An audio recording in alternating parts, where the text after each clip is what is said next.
WPL मध्ये आता स्मृती आणि जेमिमा आमने-सामने दिल्ली पहिली ट्रॉफी जिंकण्यासाठी सज्ज। दिल्ली कॅपिटल्सची विरुद्ध रॉयल चॅलेंजर्स सामना आता रंगणार।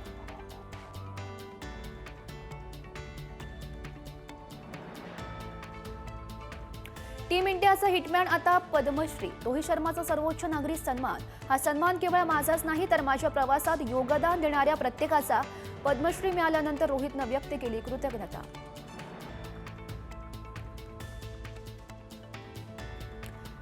विश्वचषकासाठी भारतीय संघात रस्सीखेच।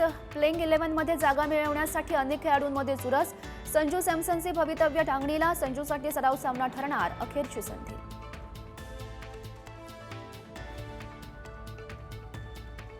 पाकिस्तानला अरेरावी नडणार। भारताविरोधात न खेळल्यास पाकिस्तानला 300 कोटींचा दंड। कोलंबोतील सामन्यावर बहिष्कार टाकल्यास महसूल रोखणार आयसीसीचा पीसीबीला कडक इशारा।